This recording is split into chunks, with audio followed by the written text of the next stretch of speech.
ഇപ്പം എത്ര യൂത്താണെന്നറിയാവോ കല്യാണം കഴിഞ്ഞിട്ട് ഡിവോഴ്സിൻ്റെ വക്കത്ത് നിൽക്കുന്നത്, പിന്നെ കൂട്ടിച്ചേർക്കാൻ പറ്റാത്ത അവസ്ഥയിലേക്ക് പോയിക്കൊണ്ടിരിക്കുന്നത്. അതോ നമ്മൾ അവിടുന്ന് ഏതെങ്കിലും നമ്മുടെ ഭാഗത്ത് അവരെ ചേർത്ത് നിർത്താനും കൊണ്ടുപോകാനും നമുക്ക് പറ്റുമെങ്കിൽ അവിടെ ദൈവദൂതന്മാരെ പോലെ നമുക്ക് വർത്തിക്കാനായിട്ട് സാധിക്കും. അതുകൊണ്ട് പറഞ്ഞു എല്ലാറ്റിനും ഉപരി നമ്മൾ എന്ത് ചെയ്യണം? പ്രാർത്ഥിക്കുക.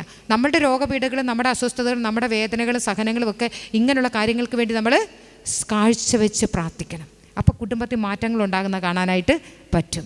നമ്മുടെ കുടുംബം മുഴുവൻ വിശദീകരിക്കാൻ ഒരുപക്ഷെ നമ്മൾ ഉപകരണങ്ങളാക്കി ഈശോ അതിനെ നിങ്ങൾ ചുമ്മാതെ ഇവിടെ കൊണ്ടുവന്നേല കേട്ടോ. നിങ്ങൾ ഓർക്കുക, ശിഷ്യന്മാർക്ക് പ്രേക്ഷിത ദൗത്യം കൊടുത്തില്ലേ? എന്തോ കൊടുത്തേ? ശിഷ്യന്മാരുടെ ദൗത്യം എന്തോ വരുന്നു? ലോകമെങ്ങും പോയി സുവിശേഷം. ഇപ്പം നിങ്ങൾ ലോകം മുഴുവനൊന്നും പോകാൻ പോണ്ട. ഇവിടെ ഇരുന്ന് എവിടെ ഇരിക്കുന്നോ അവിടെ ഇരുന്ന് ലോകം മുഴുവന് വേണ്ടിയും മധ്യസ്ഥം വഹിച്ച് പ്രാർത്ഥിക്കണം. ലോകം ഇപ്പോൾ ഒത്തിരിയും പാപത്തിൻ്റെ ഇതിൽ കൂപ്പ് കുത്തിക്കൊണ്ടിരിക്കുക. പണ്ടത്തെ ലോകമല്ല അമ്മച്ചിമാരെ ഇത്. ഇപ്പോഴത്തെ സാത്താൻ അത്രമാത്രം അതിപ്രസരണം നടന്നുകൊണ്ടിരിക്കുന്ന കാലം. കുഞ്ഞു മക്കളെയൊക്കെ വഴിതെറ്റിച്ചുകൊണ്ടിരിക്കുക. അവരെ പറഞ്ഞിട്ട് കാര്യമില്ല. അവരങ്ങനെയാണ് അവർ ജീവിച്ചു വരുന്ന സാഹചര്യങ്ങൾ. ഒത്തിരി പാട്ടിലൂടെ ഡാൻസിലൂടെ ഈ സാത്താനിക ഗ്രൂപ്പുകളുണ്ട്.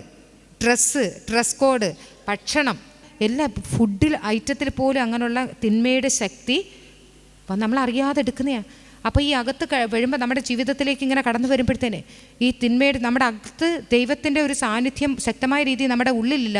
ഒരു പ്രാർത്ഥന ഇല്ലാത്ത വ്യക്തിയാണ്, അല്ലെങ്കിൽ ഈശോയുമായിട്ട് ആ വിശ്വാസത്തിൽ ആഴപ്പെടാത്ത വ്യക്തിയാണെങ്കിൽ പെട്ടെന്ന് നമ്മൾ എന്ത് ചെയ്യും? അവൻ്റെ കെണിയിലേക്ക് പോയി വീഴും. പക്ഷേ നമ്മൾ നിരന്തരം ഈശോയുടെ തിരുസാന്നിധ്യത്തിൽ ആയിരുന്നുകൊണ്ട് തിരുശരീര രക്തങ്ങൾ സ്വീകരിച്ച പ്രാർത്ഥനയിലും പരിത്യാഗത്തിലൊക്കെ മുന്നോട്ട് പോകുന്ന ഒരു വ്യക്തിക്കും എത്ര വന്നാലും, പണ്ടത്തെ എനിക്കറിയാം, എൻ്റെ അമ്മച്ചിയൊക്കെ അങ്ങനെയാണ് കേട്ടോ. എൻ്റെ അമ്മച്ചിയുടെയൊക്കെ പ്രാർത്ഥനയും പരിത്യാഗവും ഇപ്പോഴും രണ്ടുപേരും ഉണ്ട്. രണ്ടുപേരും 85-80 വയസ്സായ രണ്ടുപേരും ഒറ്റയ്ക്കാണ് ഇപ്പോഴും വീട്ടിൽ. അവർ മുട്ടുകുത്തി നിന്ന് ആ പ്രാർത്ഥനയാണ് ഞാനിന്ന് ഇങ്ങനെ നിൽക്കുന്നെങ്കിൽ എൻ്റെ മാതാപിതാക്കളുടെ കണ്ണുനീരും പ്രാർത്ഥനയാണ്. അല്ല നമ്മുടെ കഴിവും മിടുക്കുമൊന്നുമല്ല. കുഞ്ഞുനാളിലെ കണ്ടു വളർന്നതും അത് തന്നെയാണ്. പ്രാർത്ഥിച്ചില്ലെങ്കിൽ ഉടനെ ഒരു വടി എടുത്തുകൊണ്ട് വന്ന് അടിച്ച് മുട്ടുംകാലം നിർത്തിയാണ് പ്രാർത്ഥിച്ച് ജപമാല ചെയ്തിട്ടുള്ളത്.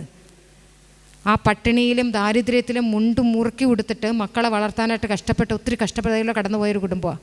നമ്മൾ നമ്മുടെ ജീവിതത്തെ പൂർണ്ണമായിട്ടും ഈശോയ്ക്ക് കൊടുത്തിട്ടുണ്ടെങ്കിൽ ബാക്കി ഈശോ നമുക്ക് വേണ്ടി ചെയ്യും. നമ്മളല്ലാതെ ഓടിപ്പോയി ഞാൻ ചെന്നാലേ അവിടെ കാര്യങ്ങൾ നടക്കത്തുള്ളൂ, ഞാൻ ചെന്നാലേ ആ കാര്യങ്ങളൊക്കെ റെഡിയാക്കി വെക്കുക, നമ്മൾ ഒന്നും നടത്താൻ പറ്റുന്നുണ്ട്. പക്ഷേ ഇവിടെ ഇരുന്ന് കൈവരിച്ച് പ്രാർത്ഥിച്ചുകൊണ്ടിരിക്കുമ്പം, ഇവിടെ തമ്പുരാൻ്റെ കരങ്ങളിൽ ഏൽപ്പിച്ചിട്ട് നമ്മളെ ഏൽപ്പിച്ച് ദൗത്യം ഇവിടെ ചെയ്തുകൊണ്ടിരിക്കുമ്പോൾ ഈശോ നമുക്ക് വേണ്ടി ഇറങ്ങും. അതാ പറഞ്ഞേ, നിങ്ങൾ ശാന്തരായിരുന്നാൽ മതി, കർത്താവ് നിങ്ങൾക്ക് വേണ്ടി യുദ്ധം ചെയ്യും.